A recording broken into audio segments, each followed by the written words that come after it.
Seigneur, ce matin, sois avec nous, guide-nous.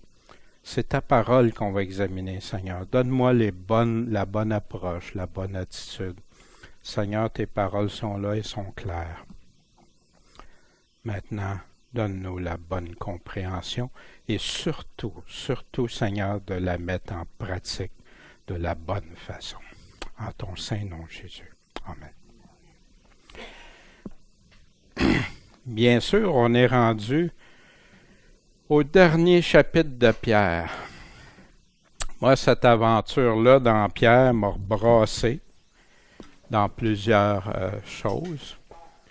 Des choses que tu sais, mais que là, en faisant une étude plus approfondie de ces lettres-là, la première, puis la deuxième, t'amène à des réflexions. C'est plus juste un chapitre lu ici ou là, ou des passages ici ou là, mais c'est tout l'ensemble. Pourquoi Pierre, dans ces deux dernières occasions qu'il a eues à la fin de sa vie, a choisi de nous écrire ces deux lettres-là? Quel est le contenu? Pourquoi il le fait? Qu'est-ce qui, avant de mourir, pour Pierre, était le plus important à transmettre aux chrétiens? Fait que ce matin, on va poursuivre avec le dernier chapitre. Pierre s'est répété souvent. Il répète souvent les mêmes choses, mais je ne me tanne pas de l'entendre.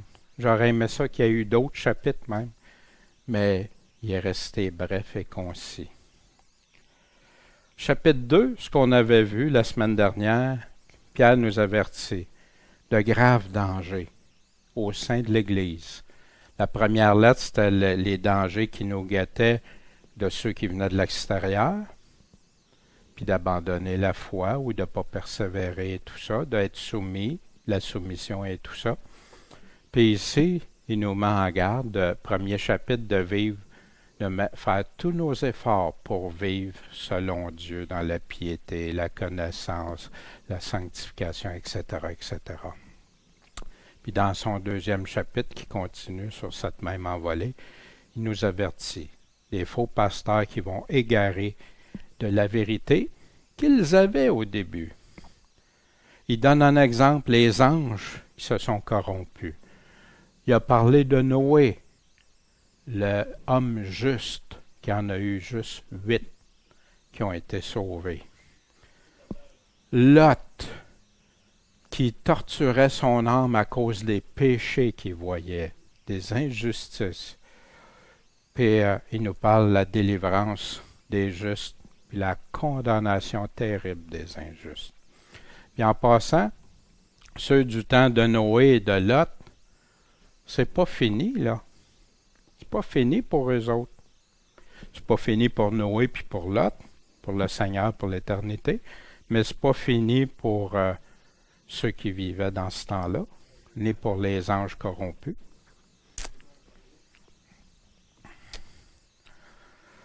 La corruption de la voie de la vérité.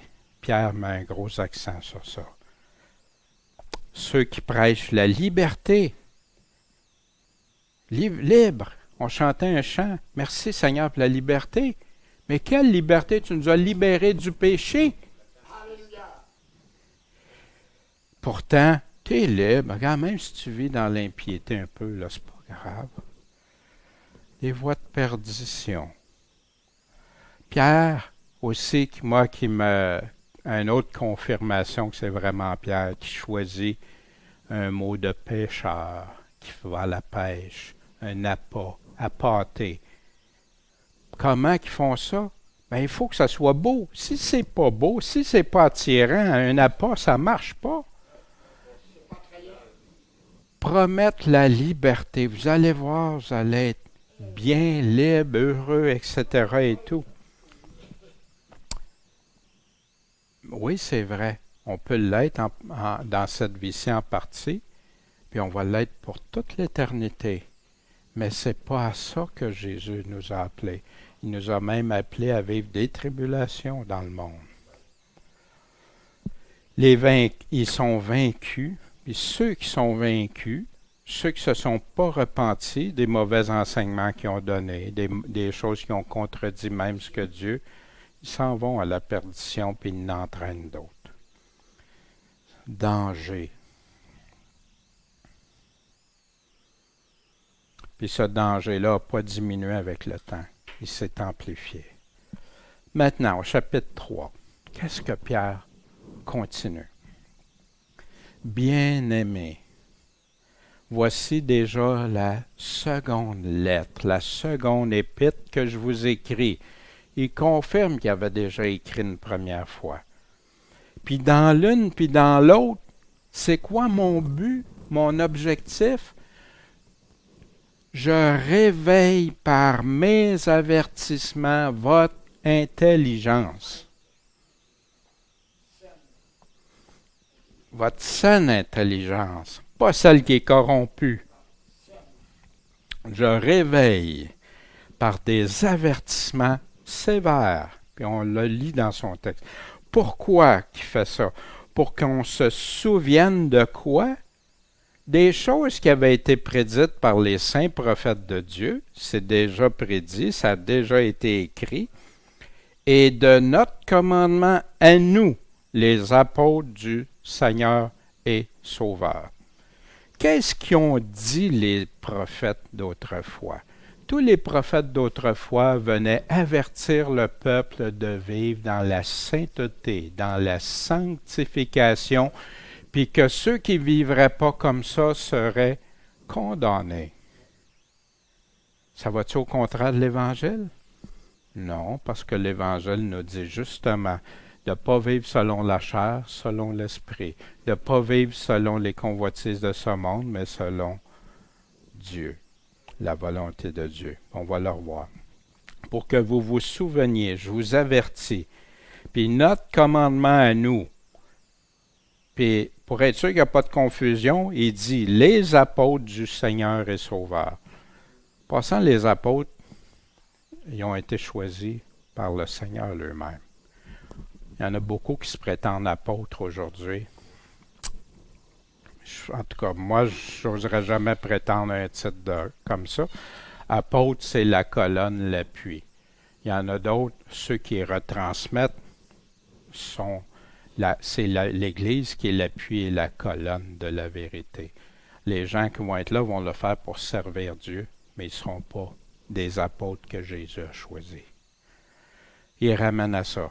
Pierre, ça fait 2 fois qu'il en parle justement dans cette même lettre-là, au chapitre 1, il nous disait « Je crois qu'il est juste, aussi longtemps que je suis dans cette tente. » Il sait qu'il s'en va mourir, c'est à la fin de sa vie, et d'un dernier temps de sa vie qu'il a écrit ça. De vous réveiller par mes avertissements. Il veut qu'on soit éveillé, réveillé. Qu'est-ce que c'est? S'éveiller, se réveiller, pas dans torpeur. Pas être tiède, endormi, pas être vierge folle, une vierge sage. Réveiller l'esprit. Remuer, rendre actif. Pas stérile, pas ni chaud ni froid. Actif, tenu en éveil. Restez réveillé. Laissez-vous pas endormir par ces fautes. C'est ça, laissez-vous pas endormir par ces faussetés-là. Puis là, il dit, tout d'abord, sachant, fait que donc qu'on doit le savoir, sachant ceci, qu'au dernier jour, il viendra au futur des moqueurs qui se conduiront selon leur convoitise, selon leur choix de vie, qui vont dire, où est la promesse de son avènement? Parce que depuis que nos pères sont morts, depuis que nos ancêtres sont morts, au travers les siècles, toutes choses sont comme depuis le commencement de la création. Parce qu'ils ignorent volontairement. Des fois, on veut démontrer à quelqu'un, regarde la création puis tout ça, puis que c'est Dieu, puis comment Dieu dit qu'il a créé, puis qu'est-ce qu'il a fait.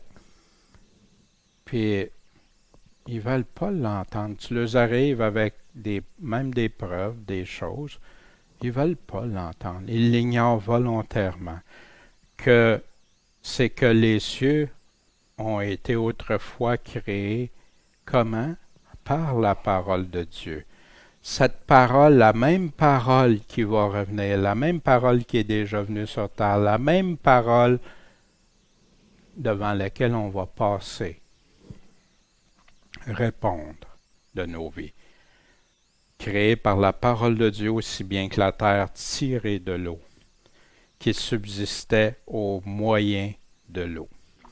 En passant, vous savez, on entend ça, tout vient de l'eau, hein, tout a commencé dans l'eau. Oui, la Bible le dit. La Bible n'est pas contre ça. Malheureusement, il y a des chrétiens, des fois, non, ça... Non, c'est écrit même dans la parole. C'est sûr, sans eau, tout meurt. Tout meurt, puis toute l'origine est de là aussi. Et que ce fut par ces choses que le monde alors périt, submergé par l'eau. Fait que Dieu a repris l'eau. Non, ça suffit, ça ne marche plus. Or, les cieux et la terre d'à présent, celle qu'on a, il y a un autre monde avant. C'est ce que la Bible nous dit. Il y a un monde ancien, aller jusqu'à Noé, qu'on n'a pas toutes les réponses, qu'on n'a pas toutes les choses. On a juste quelques chapitres qui nous parlent au début de la Genèse, qui nous donnent l'information, mais on n'a pas toute l'information. Mais ceux d'à présent, les cieux et la terre d'à présent sont gardés par la même parole et réservés pour le feu. Ah! Mais quand ça va arriver, ça, la Bible nous dit que c'est ça qui arrive au jour du jugement et de la perdition des hommes impies. En passant, le feu. Beaucoup, comme moi en tout cas, je croyais, parce que je lisais beaucoup de livres chrétiens, hein, puis tout ça au début. Puis le feu, là, c'était présenté comme ça va être le nucléaire. Parce qu'avant, ça n'existait pas. Là. Regardez, moi, Dieu, il peut prendre le feu qu'il veut. On a déjà assez de feu dans la terre. Regardez les volcans, les éruptions volcaniques. Sodome et Gomorrhe, qui ne comprennent pas quelle sorte de feu qui a réussi à détruire ça. Puis des scientifiques examinent ça parce qu'ils ne comprennent pas. Ça se pourrait que Dieu choisisse le nucléaire, peut-être, mais d'affirmer que c'est ça, loin de là. Oui, le feu qui a détruit Sodome, plus puissant que le nucléaire. Merci Raymond. Puis, vous voyez dans ça, qu'est-ce qui fait qu'un Dieu qui a créé tout cet univers-là serait soumis à des choses des hommes? Voyez-vous? C'est diminué. Pour moi, maintenant, je le comprends, c'est diminuer Dieu. Puis plus jamais, je veux dire, des affaires de même. Une possibilité, Dieu, il servira ce qu'il voudra. Mais il n'y a pas besoin que le nucléaire existe pour faire ça. D'ailleurs, c'est lui qui est en arrière de toute chose. De même la plus petite particule qui est plus petite qu'un atome. Toutefois, bien-aimés, n'ignorez pas. Sachez, ignorez pas, connaître. C'est rempli dans la lettre de Pierre d'appeler l'intelligence, d'appeler la connaissance. Ignorez pas une chose, c'est que pour le Seigneur, un jour est comme 1000 ans, puis 1000 ans sont comme un jour. Bingo, Daniel, tu as la formule pour tout expliquer prophétie. Erreur. Grave erreur que j'ai tombé dans ce piège-là. Puis je vais vous montrer pourquoi. Puis c'est ça qui a fait dire que les 1260 jours n'était plus une journée, mais même à ça, ça ne marche pas parce qu'une journée égalerait 1000 ans. Fait que 12 060 jours fois 1000, ça donnerait combien d'années? Impossible, ça ne marche même pas. Mais les gens, superficiellement, vont chercher des choses comme ça. Pourquoi Pierre arrive avec ça? D'où il prend ça? Pierre a pris ça d'une prière de Moïse, l'endroit où on retrouve ça dans le psaume 90, qui est un psaume qui décrit comment le temps de Dieu. Homme de Dieu, Seigneur, tu as été pour nous une retraite d'âge en âge, avant que les montagnes fussent nées et que tu aies formé la terre et le monde, d'éternité en éternité, tu es Dieu. Tu fais retourner l'homme à la poussière, puis tu dis, Fils des hommes, retournez-y. Parce que 1000 ans à tes yeux sont comme le jour d'hier, quand il est passé, c'est une vapeur, et comme une veille dans la nuit. Tu les emportes semblables à un songe.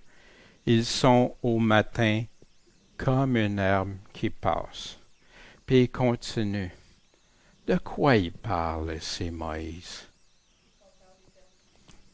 L'éternité, 1000 ans comme un jour, comme une herbe qui passe, comme une journée, une veille dans la nuit, comme le jour d'hier. C'est là que Pierre a pris ça. Le temps pour Dieu, puis le temps de Dieu, Dieu dit qu'il a créé le temps pour l'homme. C'est pour ça qu'il a mis les luminaires, pour gérer, pour qu'on sache repérer le temps pour nous. Dieu, as-tu besoin de ça? Puis 1000 ans, puis c'est pour ça qu'il continue avec ça. Le Seigneur ne retarde pas. Pour lui, le temps n'existe pas pour Dieu. Un jour ou 1000 ans, c'est pareil pour Dieu. Il ne retarde pas l'exécution de sa promesse, comme quelques-uns croient qu'il est du retard. Imaginez tous ceux qui attendent le retour de Christ avant qu'il arrive quoi que ce soit, avant l'Antéchrist qui contredit ce que 2 Thessaloniciens 2 dit, qu'il faut qu'on ait vu l'apostasie, puis l'Antichrist avant. Puis qu'on les a répétés depuis qu'ils sont tout jeunes, que le Seigneur peut revenir de n'importe quel moment, d'un moment à l'autre, puis que là, les tribulations ou les difficultés commencent, les signes que Jésus a donnés dans Matthieu 24 surviennent. Le Seigneur tarde, il y a du retard, qu'est-ce qui se passe? Ça va-t-il être facile de ceux que Jésus dit plusieurs vont abandonner la foi? Mais il use de patience envers qui? Nous. C'est qui nous? Est-ce qu'il parle à des non-chrétiens? On s'en sert pour évangéliser. Puis c'est vrai que Dieu use de patience envers eux aussi. Mais là, Pierre précise nous, envers nous, la patience, voulant qu'aucun de nous périsse, mais que tous viennent à quoi?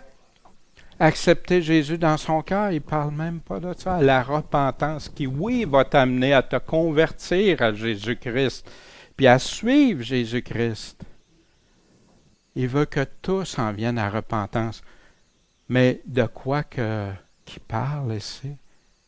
Non, le temps, là, Dieu, il prend le temps pour que tous ceux qui lisent la parole en viennent à regarder.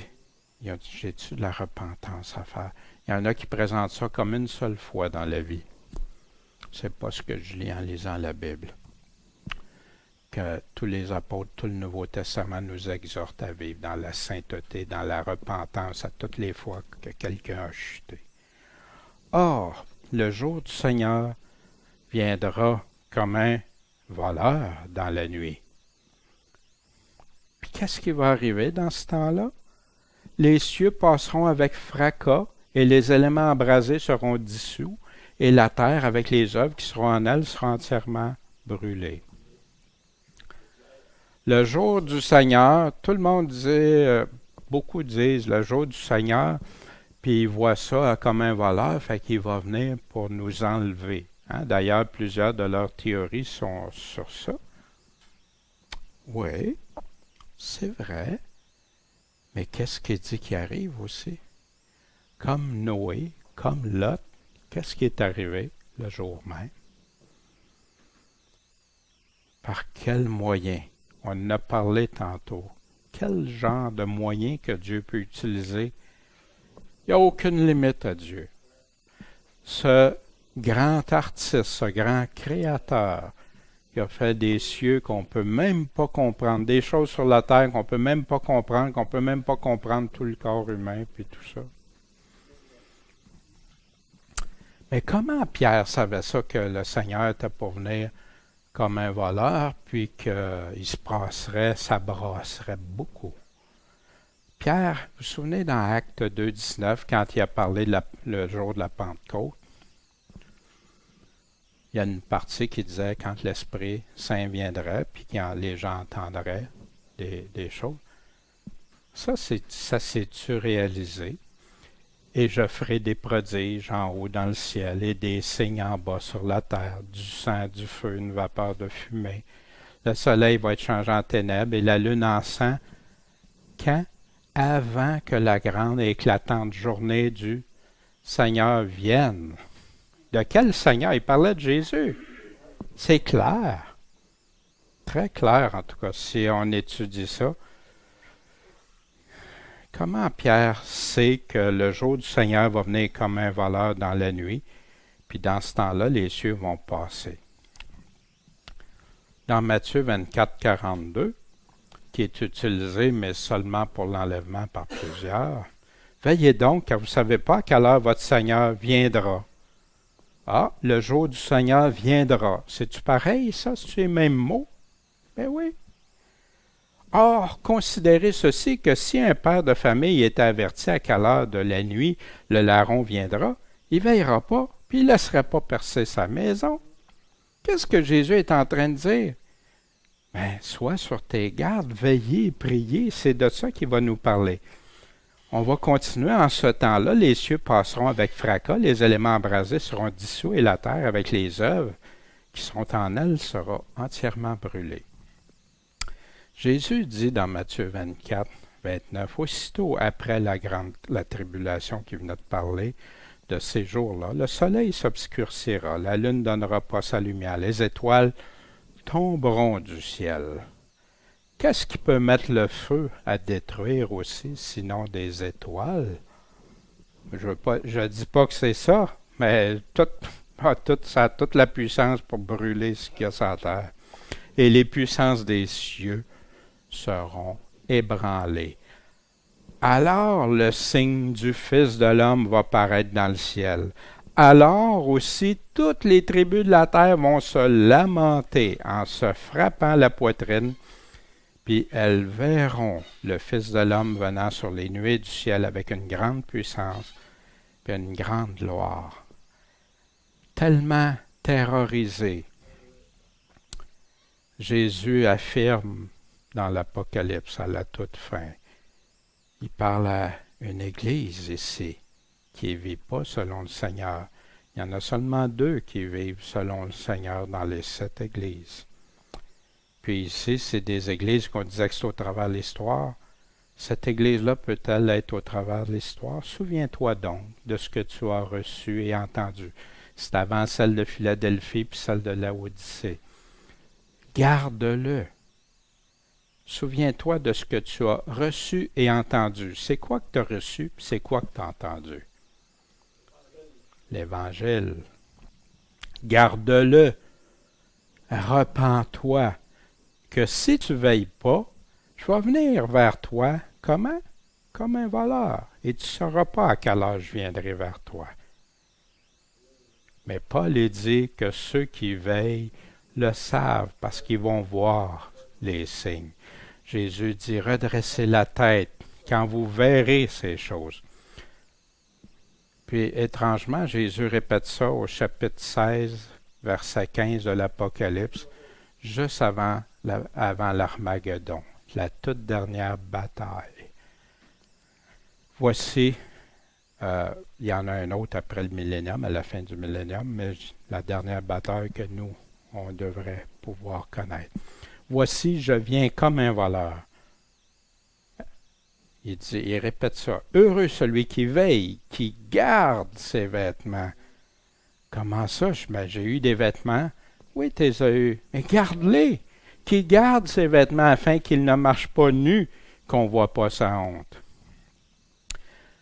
Luc, il décrit le jour du Seigneur. Il y aura des signes dans le soleil, dans la lune, dans les étoiles, sur la terre. Les peuples seront dans la consternation, ne sachant qu'est-ce qui va arriver. La mer, les flots faisaient un grand bruit. Les hommes seront comme rendant l'âme de frayeur dans l'attente des choses qui surviendront dans le monde. Pourquoi? Parce que les puissances des cieux vont être ébranlées. Soleil, lune, étoiles. Fait que là, Pierre se sert de ça pour nous exhorter encore. Il tape encore sur le clou. Donc, tout ça, ça relie avec ce qu'il vient de dire. Puisque toutes ces choses doivent se dissoudre, disparaître, quels ne devez-vous pas être à simplement attendre par la sainteté de votre conduite et votre piété.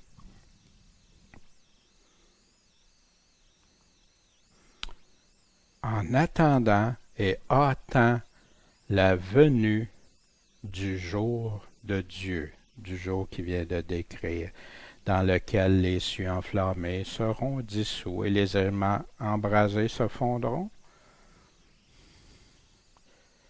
Comment l'attendre puis hâter la venue? Premièrement, il nous dit qu'il use de patience envers nous, qu'on se repente. Attendant et hâtant la venue. Comment? Il vient juste de nous le dire. Ne devez-vous pas être par la sainteté de votre conduite et votre piété en attendant et hâtant la venue du jour de Dieu? Il y en a qui interprètent ça de toute façon, hâter le jour du Seigneur, c'est aller évangéliser. Pierre ne nous parle même pas de ça ici. Oui, si tu vis dans sanctification, dans piété, tu vas avoir à cœur d'évangéliser les autres. Mais la dureté du cœur va être rendue, l'iniquité va être rendue tellement multipliée que ça va être de plus en plus difficile de partager. Hâtant la venue du jour de Dieu. Hâter, accélérer. Comment? Il vient de nous le dire. On va aller voir. Désirer, que veut dire le mot hâter? Désirer sincèrement, sérieusement, se repentir selon Dieu et vivre en piété et sainteté, comme Pierre vient de nous dire.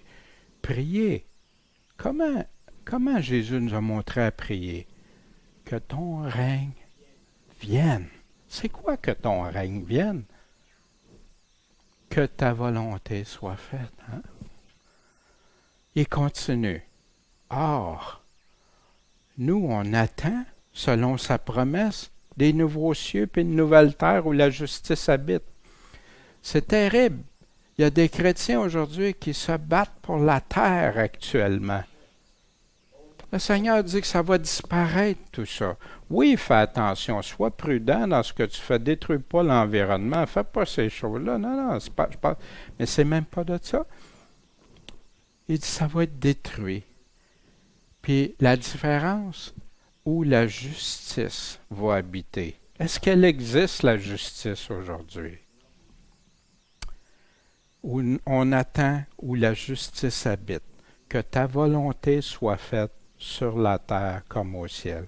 Que ton règne vienne, puis que la justice vive sur la terre. Que ta volonté soit faite, Seigneur. La nouvelle création de Dieu. D'où prend ça, Pierre? Ésaïe 65, 16. Celui qui souhaitera d'être béni sur la terre se bénira par le Dieu de vérité. Et celui qui jurera sur la terre jurera par le Dieu de vérité, car les détresses anciennes seront oubliées, et elles seront cachées à mes yeux. Car voici, je vais créer de nouveaux cieux et une nouvelle terre. On ne se souviendra plus des choses passées, puis elles ne reviendront plus en mémoire. Mais réjouissez-vous à jamais, pour l'éternité. Pourquoi? Soyez dans l'allégresse. Pourquoi? À cause de ce que je vais créer. Pas à cause de ce que Dieu a créé actuellement, qui a été corrompu par l'humain, mais par l'injustice, par le péché, par plein de choses. Mais ça va être à cause de ce que je vais créer.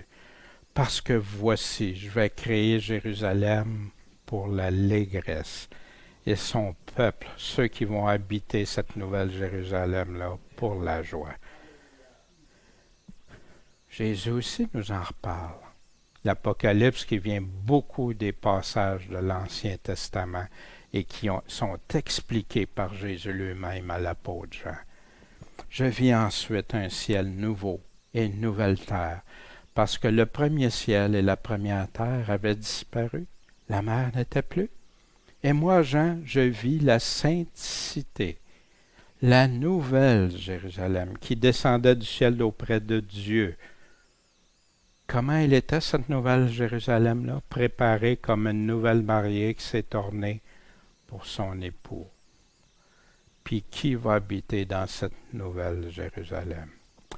Et j'entendis une grande voix du ciel qui disait, « Voici le tabernacle, la tente ou la maison de Dieu, avec les hommes. Il va habiter avec eux. Ils seront son peuple, et Dieu sera lui-même avec eux. Il sera leur Dieu. Et Dieu essuiera toute larme de leurs yeux. » Pourquoi si le chrétien doit être si heureux sur cette terre, que le chrétien doit être si heureux sur cette terre, il n'y aura plus de deuil, de cris, ni travail, ni soif, ni rien. Parce que les premières choses sont passées. Et celui qui est assis sur le trône dit, « Voici, je fais toutes choses nouvelles. » Puis il me dit, « Écris-le, Jean, car ces paroles sont véritables et certaines, comme si Dieu aurait besoin de dire ça. Hein? Personne ne peut changer ce que Dieu dit. » Fait que la nouveau ciel, nouvelle terre, vous voyez à quoi Pierre fait référence quand il parle de ça? À une espérance merveilleuse. Fait que voyez-vous, là, vivez dans la sanctification, dans la sainteté, dans la piété. Attachez-vous à ça. Prenez le commandement que vous avez reçu de nous. Pas des faux qui disent tu peux vivre dans, être chrétien puis vivre dans l'impiété quand même. De nous. Puis là, il compare ça à ce qui s'en vient. Avant, il a comparé ça à les punitions qu'il y a eu pour ceux qui ne l'ont pas fait, les injustes. Puis là, il dit, c'est pourquoi, en attendant ces choses, ce nouveau ciel, nouveau cieux, nouvelle terre, nouvelle Jérusalem, où Dieu habite, que son peuple va être avec lui, en sa présence, dans la justice, où il n'y a plus d'injustice, il n'y a plus de mort, il n'y a plus de souffrance. En attendant ça. Voyez-vous, quand il dit hâter, là, qu'est-ce que ça, tout ce qu'il met avec? Efforcez-vous. Ben voyons. Pas besoin de m'efforcer, Jésus a tout accompli pour moi. Je pense que des fois, oui, Jésus a dit, j'ai tout accompli ce que le Père avait dit pour notre salut. Mais nous, il nous dit, suivez-moi, obéissez. Si on n'obéit pas à Jésus, on n'est même pas ses amis, qui nous dit. Efforcez-vous d'être trouvés sans tache et sans reproche devant lui, en paix. Pourquoi qu'on peut être dans la paix? Parce que si on s'est efforcé, vous vous souvenez, dans le chapitre 1, il nous dit comment faire, d'ajouter à notre foi la piété, à la piété, la connaissance, etc. Puis il continue. Efforcez-vous d'être trouvé sans tache et sans reproche devant lui dans la paix. Mais si tu fais ça, tu vas être dans la paix au retour. Tu n'auras pas honte, tu ne seras pas trouvé nu, tu ne seras pas honteux, comme Jésus lui-même le disait, qu'on vient de voir. Et croyez que la longue patience de notre Seigneur, c'est quoi? C'est notre salut. Parce que si Dieu aurait été impatient envers moi, je serais détruit, ça fait longtemps, ou je serais perdu pour toujours. Sa longue patience envers moi, qui a attendu que je me repente, puis qui s'attend que je continue de me repentir à chaque fois que je découvre en moi quelque chose qui lui déplaît, pour que je sois trouvé sans tache, sans reproche devant lui. Que notre Seigneur est votre salut. Voyez-vous, c'est spécial. Pourquoi Pierre n'a pas dit notre salut? C'est votre salut parce qu'il veut qu'on réfléchisse. C'est quoi? Pourquoi qu'il dit votre salut au lieu de dire d'habitude, il dit notre salut? Personnel à nous autres, à chacun de nous autres. Puis là, il dit quelque chose d'assez particulier. Comme Paul, notre frère bien-aimé, vous l'a aussi écrit selon la sagesse qui lui a été donnée.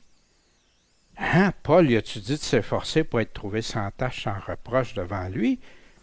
Puis tout ce que Pierre vient de dire, c'est comme Paul. Pourtant, il me semble qu'il est raide, Pierre, là. Il me semble que c'est pas comme Paul, comme on m'a montré de Paul. Allons voir ça. Puis là, pour être sûr qu'on ne se trompe pas, comme il le fait dans toutes ses lettres. Pierre était à la fin de sa vie. Pierre et Paul sont morts dans la même période. Je ne peux pas vous dire la même journée, mais très près l'un de l'autre, selon ce que l'histoire nous déclare. Mais, savez-vous, ça veut dire que Pierre, il avait tout lu. Avant de dire que dans toutes ses épîtres, il avait lu toutes les lettres de Paul. Il connaissait ces lettres-là. Comme il le fait dans toutes ses lettres, quand il parle de ces choses, des choses qui viennent de parler, Pierre, parmi lesquelles il y en a des difficiles à comprendre, à entendre même pour certains, à accepter, les personnes ignorantes qui ne connaissent pas la parole de Dieu est mal assurées. Ils ne sont pas assurés dans la bonne chose. Ils peuvent être assurés dans l'impiété. Ils peuvent être assurés dans pas connaître ce que Dieu demande. Eux autres, ils peuvent vivre selon l'impiété. Ils ne diront pas comme ça. Ils vont dire, mais on est tous pécheurs, que veux-tu? Ignorantes et mal assurées, tordes, comme les autres Écritures. Mais c'est pas grave. C'est juste pour leur propre perdition. Wow! Pierre confirme tous les écrits de Paul. Pierre donne une indication précise pour ceux et celles qui écoutent vraiment la parole de Dieu. Comment ceux qui trompent les gens se servent souvent des écrits de Paul.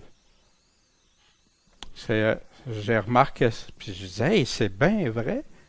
Ah, il y en a qui vont le rejeter, Paul. On sait bien, on connaît des personnes, non, Paul, mais pas leur association. Ben, ils se servent souvent des paroles de Paul, mais pas de toutes. Celle qui fait l'affaire, un peu ici, un peu là. Un peu ici, un peu là. Savez-vous, Darby, John Nelson Darby, je suis en train d'étudier les doctrines de cet homme-là, puis que des gens comme Georges Muller, qui a fondé des 117 orphelinats et écoles pour le Seigneur avec 0 sou, qui dépendaient de la foi de Dieu, Charles Spurgeon et plein d'autres. Charles Spurgeon qui a acheté des pages de journaux pour le dénoncer comment c'était un homme despote et hérétique. Puis comment d'hommes de Dieu se sont élevés contre ce qui expliquait sur les dispensations, qui expliquait sur les prophéties. On pris position très claire. L'Église, mais il y en a qui ont suivi ça. Après ça, Scofield a répandu ça. Puis aujourd'hui, les églises modernes se sont abreuvées de ces écrits. Puis pourtant, au début, c'était contre, c'était dénoncé comme des hérésies. En tout cas, je ne vais pas aller plus loin, on en reparlera. Puis ce que j'aime, c'est parce que j'ai des preuves, j'ai les écrits de ce qu'il dit. Mais aujourd'hui, les gens, un voile, ne voient plus d'une génération à l'autre. Le voile s'est épaissi. Pourtant, Pierre dit que lui et Paul disent les mêmes choses, le même évangile du Maître. Ils ont le même discours, même langage. Oh, les mots peuvent être différents pour en arriver à expliquer quelque chose, mais ils disent exactement ce que Jésus avait dit. Moi, à un moment donné, ça m'a fait réfléchir à ça. J'ai dit, tiens, je vais aller lire les autres lettres avant de lire celle de Paul. Puis après ça, je vais lire celle de Paul. Fait qu'en ayant les autres lettres, après ça, quand je lisais Paul, pourquoi? Il me semble que ça allait contredire. Là, tu réalises que Paul est en train d'exposer quelque chose, puis qu'il en reparle après. Mais la plupart ne vont même pas voir. Parfois, Paul, pour ça que Pierre a dit que c'est un homme très brillant, puis il exposait des choses, mais que des gens, au lieu de s'attacher à ce qu'il dit d'un bout à l'autre, allaient chercher juste des passages. Puis ça m'a aidé, ça, de lire les évangiles, relire les autres lettres. Jacques, Jude, Pierre, les évangiles. Puis après ça, tu lis Paul. Paul contredit jamais. Mais sois prudent dans les exposés de Paul. Pourquoi? Parce que Paul va aller défendre un point, va aller illustrer un point, mais ce point-là ne défait pas tous les autres. Paul, qu'est-ce qu'il dit? Pierre est en train de mettre en garde pour ne pas suivre des faux qui conduisent à la perdition. Paul dit dans 1 Corinthiens 15:2, par l'Évangile par lequel vous êtes sauvés, si vous le gardez tel que je vous l'ai annoncé. Autrement, c'est en vain. Puis qu'est-ce qu'il dit? Dans le même chapitre, le chapitre de la résurrection en passant, sortez de votre ivresse pour vivre comment? Dans la justice, justement. Et ne péchez point. Ben voyons donc, Paul, ça se peut pas. Ne péchez pas, car quelques-uns, puis il nous dit, qu'est-ce que ça fait si tu ne vis pas dans la justice, tu vis dans le péché? Sont sans la connaissance de Dieu. Ça, tu dis, tu ne pécheras pas parce que tu es chrétien, non. Tu peux chuter, mais tu dois le détester, le péché. Vouloir t'en défaire, Dieu, comme Dieu est le péché, toi aussi, nouvelle créature, tu vas haïr le péché et tout faire pour te débarrasser par sa force, avec lui, en lui, puis pour lui. Thessaloniciens, comme Paul, qu'est-ce qu'il dit, Paul, aux Thessaloniciens? Au reste, frères, nous vous prions donc et nous vous conjurons. Conjurer, là, c'est wow! Tu mets tout ton poids par le Seigneur Jésus, que comme vous avez appris de nous, encore les apôtres, de quelle manière il faut vous conduire pour plaire à Dieu, que vous le fassiez toujours plus, de plus en plus, de progrès en progrès. car vous savez quel commandement nous vous avons donné au nom de qui? Hein? C'est quoi? Non, c'est la grâce, là. Moi, je veux pas les commandements, je veux la grâce. Oui, on est sauvé par grâce, mais pour obéir au Seigneur dans sa grâce. Pourquoi? C'est ici, en effet, la volonté de Dieu, que vous soyez sanctifiés. Ah ben, je suis sanctifié par le sang de Jésus. C'est vrai. Sans le sang de Jésus, impossible d'être sanctifié. Impossible d'avoir la grâce. C'est gratuit. Il nous fait un don qu'on ne peut pas acheter. Ni par ma vie, ni autrement. C'est Dieu. Mais ici, la volonté de Dieu, c'est qu'on soit sanctifié. Puis il nous donne la précision que vous absteniez de la fornication, des œuvres de la chair, etc., etc. Donc, il continue, que chacun de vous sache la connaissance, connaître, posséder son corps dans la sainteté et dans l'honnêteté. Est-ce que Pierre dit comme Paul ou Pierre comme Paul? Eh oui, ils disent tous le même discours, comme Jésus leur a commandé. En effet, Dieu ne nous a pas appelés à la souillure, à vivre dans la souillure, mais à la sainteté. C'est pourquoi celui qui rejette ceci de vivre, que c'est pas important, que tu un coup que tu es sauvé, tu vis comme tu veux, celui qui rejette ceci ne rejette pas un homme, mais Dieu, qui nous a aussi donné son Esprit Saint. Voyez-vous, Pierre, il a choisi sa lettre pour avertir le chrétien. Ces 2 lettres, graves avertissements. Paul dit la même chose. Pierre n'est pas gêné de dire comme Paul, mais qu'il y en a qui tordent, il y en a qui veulent juste avoir le bonbon, le côté sucré de l'Évangile, sans le sel qui vient avec.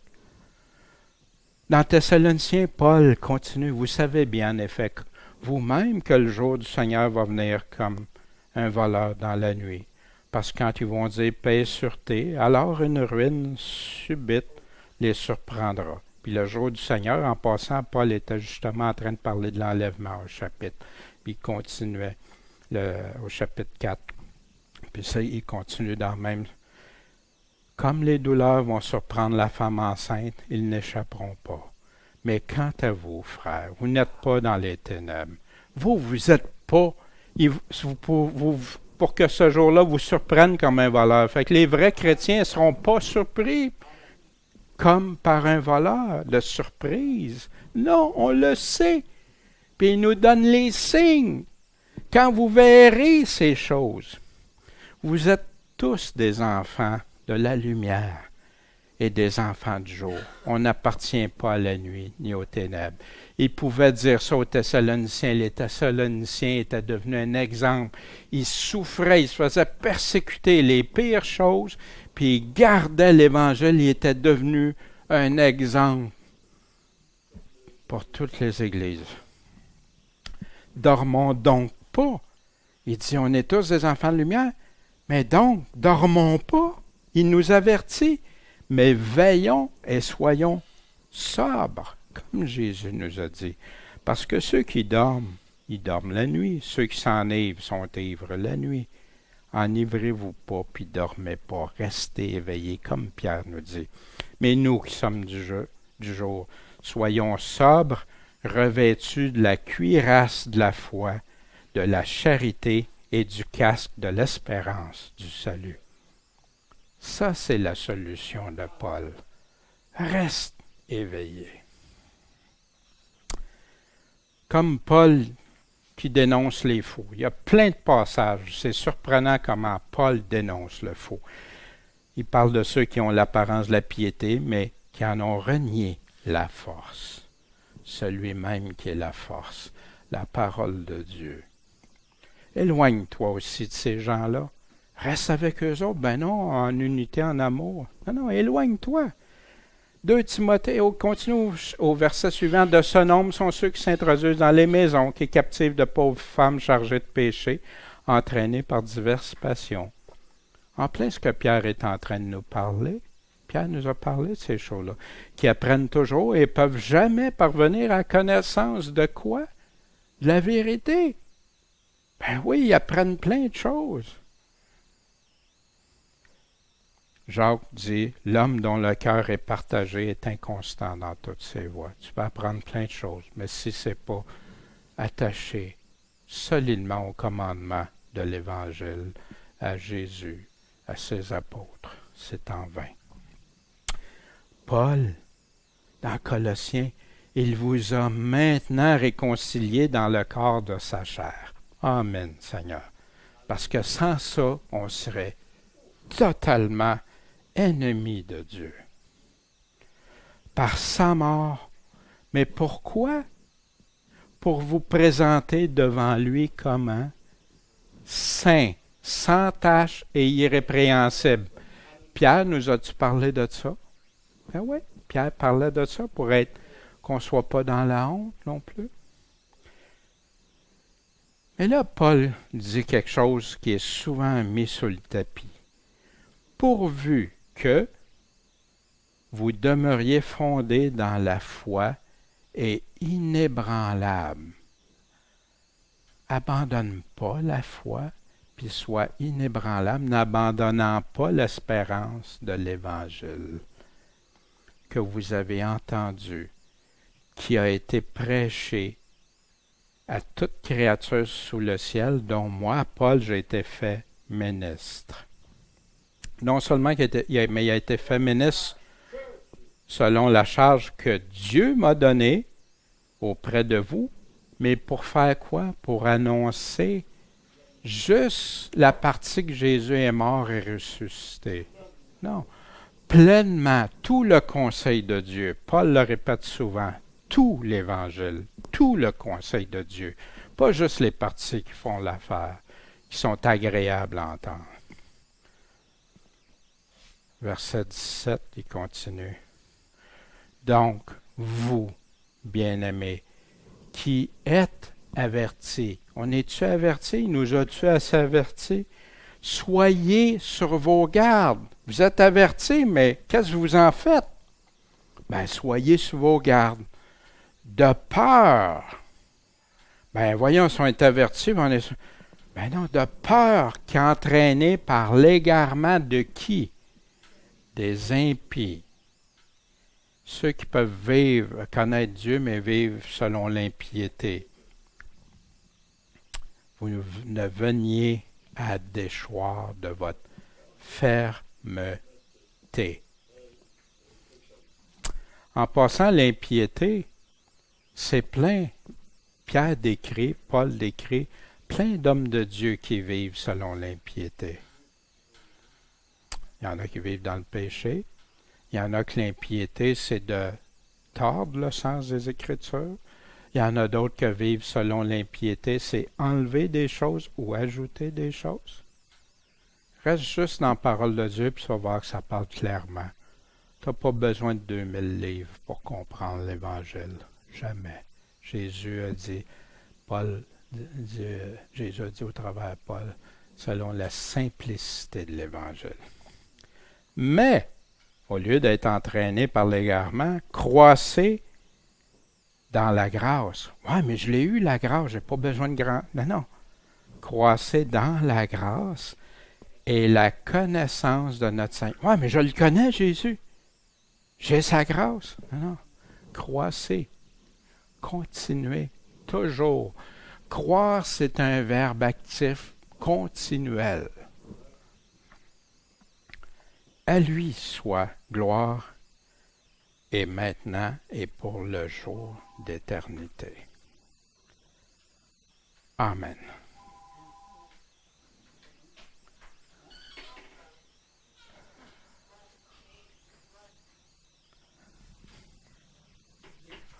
Voilà.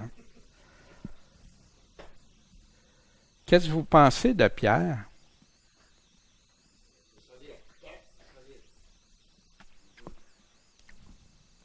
En tout cas, moi, toutes les fois que j'ai à parler de la parole, je demande à Dieu de me guider, jamais tordre. Puis je me repose souvent la question, Seigneur, je fais-tu partie de ceux qui tordent tes Écritures? Je fais-tu... Vous savez, pour la parole de Dieu, l'interprétation, c'est pas sur nos opinions. Faut que ce soit, faut que ce soit clairement établi sur une chose. Faut que ce soit établi sur ce que Jésus a dit et ses apôtres, pas sur nos opinions. Une opinion ne devrait jamais servir à être présentée comme une doctrine. Je peux avoir une opinion, pas faire de division avec mon opinion. C'est comme je peux croire, moi, que dans Genèse 6, quand il parle les géants, les fils de Dieu, puis avoir toutes sortes d'opinions sur ça. Mais je peux pas prendre ça pour faire une doctrine puis aller faire des divisions dans le corps de Christ avec ça. Non. Mais les choses qu'il dit clairement, vivre dans la sainteté, rester attaché, qu'il n'y a pas d'homme qui va connaître Dieu sans avoir vécu, avoir été sanctifié par Christ, puis avoir vécu dans la sanctification en mode continu. C'est ce que l'Évangile nous dit. Voici ce que ici Osterwald nous disait dans les années 1700. Dans l'introduction du chapitre, il disait, je vais passer ça et on va aller tout de suite à la conclusion. Ce chapitre traite premièrement de la dernière venue de Jésus-Christ et de la fin du monde. Et en deuxième lieu, de l'effet que cette doctrine doit produire. Une belle synthèse, hein? Oui, le retour, mais qu'est-ce que ça doit faire? Sur le premier de ces articles, on a considéré ces 4 choses. 1. Que puisqu'il a été prédit qu'il y aurait au dernier jour des profanes et des moqueurs qui vont nier les vérités les plus certaines, les plus importantes de la religion. Nous ne devons pas nous étonner s'il y en a de nos jours parmi les chrétiens, qu'on doit fuir ces gens-là et les regarder comme les pires et les plus dangereux de tous les hommes. C'est ce que les hommes de Dieu ont fait avec Darby. Mais malheureusement, il y en a qui ont suivi. De génération en génération, les mises en garde tombent. Deuxièmement, que c'est une chose très certaine que notre monde doit finir et que Jésus-Christ viendra au dernier jour pour juger les hommes. C'est de quoi nous avons une preuve incontestable dans le déluge, qui est un fait dont on ne saurait douter et qui est universellement reconnu. Vous savez, dans toutes les histoires, même les traditions des pays anciens, ils parlaient d'un déluge. Troisièmement, que si Dieu diffère la punition des pécheurs et le jugement, c'est par un effet de sa bonté envers les hommes et pour leur donner le temps de s'amender. Ça nous inclut, nous. Ça doit être pour nous un motif pressant de profiter du support et de la patience de Dieu. Pierre nous apprend que, comme le monde, quatrièmement, fut détruit autrefois par l'eau, il sera consumé au dernier jour par le feu. La description que Pierre fait ici de cet embrasement du monde montre quelle sera la majesté et la terreur de la dernière apparition du Fils de Dieu. Pour ce qui est de l'effet que cette doctrine doit produire, Pierre nous a appris que puisque nous savons que ce monde doit être détruit, puis qu'après cela, il va y avoir des nouveaux cieux, de nouvelles terres où la justice habite, nous ne saurions nous appliquer avec trop d'ardeur à une conduite sainte, à faire des œuvres de piété, afin que ce jour-là ne nous surprenne pas, et que le Seigneur nous trouve sans tache et irrépréhensible.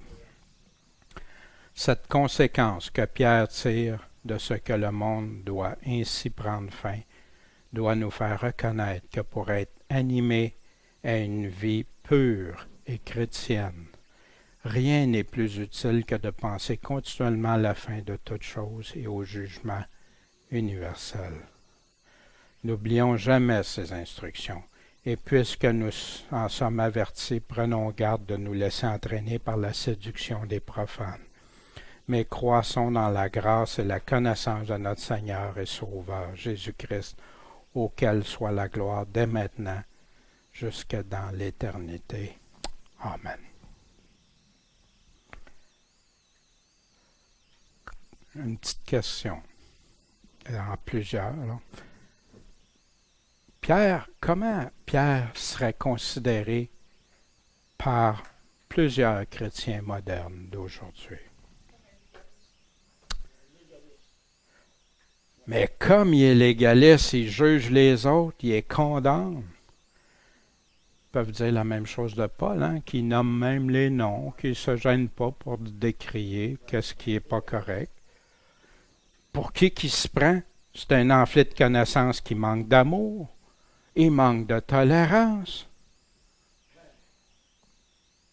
Il voit des complots puis des personnes malveillantes partout. C'est un paranoïaque spirituellement. Pourtant, Pierre ne reflète que les paroles de son Seigneur et Sauveur qui lui a ordonné de le faire. Par le Saint-Esprit même de Dieu. Mais pourquoi les gens sont rendus à penser autrement que les apôtres parlaient?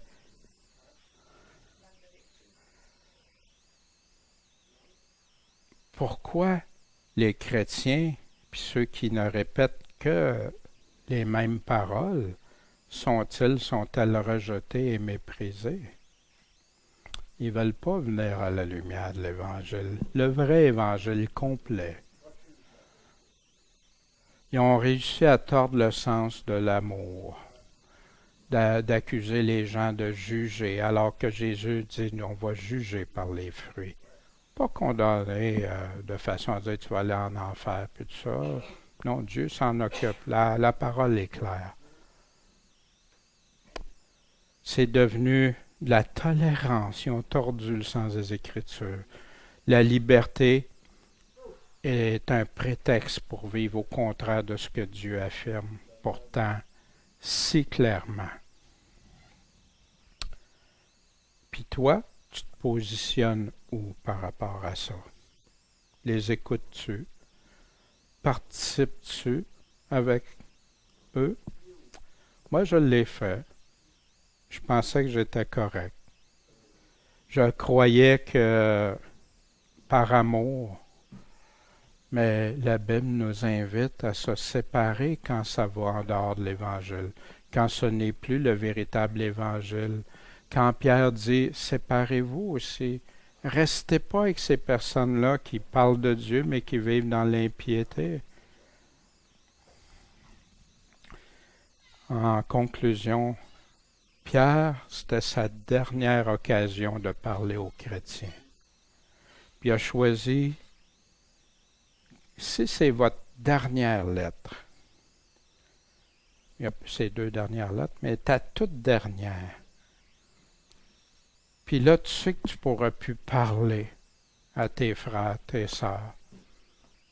Qu'est-ce que tu vas choisir de dire? Vis dans l'amour, dans l'unité, évangélise. C'est tout vrai. Mais pourquoi qu'il a pas choisi ça? Oui, il a dit au début, il part de vivre notre foi, d'ajouter toutes ces choses-là à notre foi. Mais, savez-vous, j'ai remarqué, puis je vous invite à le faire, à prendre un crayon, puis dans les lettres de Pierre, à encercler ou souligner toutes les fois qu'il parle de connaissance, connaître le Seigneur, connaître Jésus, de savoir, sachez que, ignorez pas, puis de voir ça. Comment qu'on peut dire que la connaissance enfle quand on tord le sens des Écritures? Pourtant, Jésus nous a invités à la connaissance. On peut périr parce qu'il manque de connaissance. Ce n'est pas la connaissance qui enfle, c'est ce que tu fais de ta connaissance.